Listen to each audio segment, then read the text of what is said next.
Fin page spéciale dans ce journal, en avant-première pour France 3 Côte d'Azur, le téléphone intelligent de demain qui va ouvrir les portes de voiture ou les chambres d'hôtel. Le professeur Miranda de l'Université de Nice, Sophia Antipolis, sera notre invité.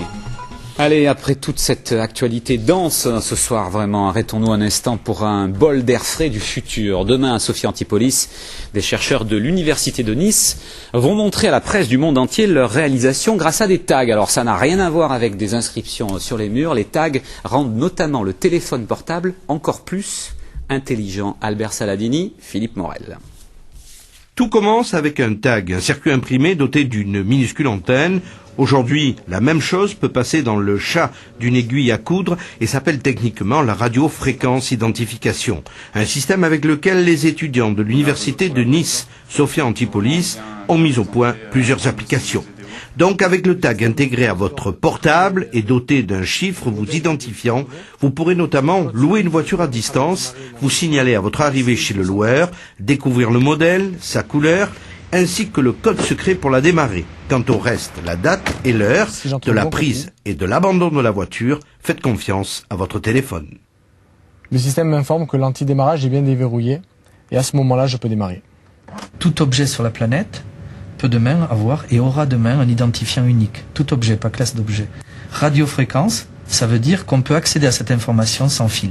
Et la question fondamentale, c'est comment les lire aussi ces tags. Et ce que l'on montre, et de manière novatrice ici à Sophia, c'est qu'on peut les lire avec un téléphone. Avec une nouvelle fonctionnalité au téléphone qui va permettre de toucher. En touchant un objet, je vais pouvoir lire ce tag radiofréquence. Tout devient possible. Ouvrir une porte, lire une affiche pour charger, notamment la bande-annonce d'un film, surveiller une personne âgée à domicile, contrôler en permanence son état de santé, une ouverture vers un nouvel univers qui ne surprend plus personne. Le fait de travailler avec des partenaires qui arrivent eux aussi avec leurs idées, leur vision des choses, ça permet vraiment de voir que dans les années qui vont arriver, on va vraiment pouvoir avancer et créer des services innovants autour de l'humain, même si c'est du matériel. Voici donc des opportunités infinies de marché. Il ne reste plus qu'à laisser travailler la matière grise de nos ingénieurs. Et avec nous ce soir, le professeur Serge Miranda, qui est directeur du service d'activité industrielle et commerciale de l'Université de Nice, Sophia Antipolis. Bonsoir. Bonsoir. Alors vous le dites dans le reportage, le téléphone portable, ça sert à toucher maintenant ? Voilà, il prend des sens en plus. Il a commencé par permettre à lire, écouter, d'abord à parler, bien sûr, écouter. On commence à le lire, à regarder les choses dessus, et puis maintenant on permet de toucher, donc il devient de plus en plus humain peut-être. Alors ouvrir la voiture, ouvrir la chambre d'hôtel, si on perd le téléphone, on a tout perdu, on est foutu là. Ouais, on peut le voir comme ça, mais il y aura là une réponse des industriels pour offrir 24 heures sur 24 la capacité de le remplacer à tout moment et sans aucune difficulté. Si par hasard il s'est envolé comme de manière pas très gentille, hein, ben celui qui l'a emprunté par erreur, Il pourra plus l'utiliser.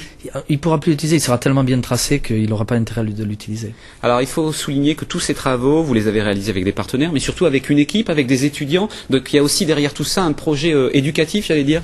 Absolument. Enseignement. Et c'est au centre. C'est au départ. Il y a un master qui est un master professionnel du département informatique de la faculté des sciences qui s'appelle le MBDS, multimédia basonné et intégration de systèmes. Derrière ces mots-là, le mot le plus important c'est intégration. Donc, et s'il y a, et ça c'est fondamental, un marché en Europe, sur Sophia, c'est autour de l'intégration à valeur ajoutée que l'on va trouver dans ces services du futur. Ouais. Vous parlez à l'instant de marché. Est-ce que c'est le rôle de l'université de s'occuper maintenant des marchés économiques, de collaborer comme ça avec les sociétés de téléphonie mobile ? On n'a pas l'habitude de voir ça quand même. Non, mais on ne l'a pas, mais de plus en plus vous l'aurez, j'espère. C'est le rôle justement de ce nouveau service de l'université, le SAIC, d'inscrire l'université dans sa dynamique avec le monde économique et notamment dans sa richesse cachée, qui est la richesse pluridisciplinaire de cette université. À propos de marché, question évidente, est-ce que ça va nous coûter encore de plus en plus cher tous ces tags, ces petites puces là ? Ça va nous coûter un maximum ou quoi ? Alors, en grande quantité, cela vaut environ 10 centimes. Donc on voit que ça ne représente pas un investissement énorme. Ça ne coûtera pas plus cher le téléphone alors. Ça va remplacer le code barre. C'est-à-dire qu'il faut imaginer 1000 milliards d'objets tagués en 2020 et les codes barres remplacés par ces tags. Le téléphone ne permettant qu'introduire la vie en introduisant la possibilité d'accéder à toute l'histoire de cet objet. Apparemment, ce sera donc pas cher. Question importante, peut-il y avoir des applications médicales ? Est-ce qu'on peut avoir un tag implanté dans le cou pour mesurer le taux de glycémie ? Ce sera possible ou pas ça ? Oui, je préfère répondre par un projet concret puisque on a un joli projet avec Renault qui a été montré tout à l'heure. Avec Renaud, l'année prochaine, on va prendre un tag que l'on va mettre dans l'estomac pour les gens atteints de diabète, pour pouvoir contrôler les risques d'hypoglycémie, éventuellement interdire le démarrage de la voiture, ou alors demander un arrêt d'urgence si vous êtes à 120 km sur l'autoroute, et appeler les services d'urgence. Ceci automatiquement sans intervention humaine. J'ai envie de vous dire une dernière chose, c'est que tout ça c'est formidable, bravo à votre équipe d'avoir inventé tout ça, mais ça me fait peur, vous employez le mot contrôle.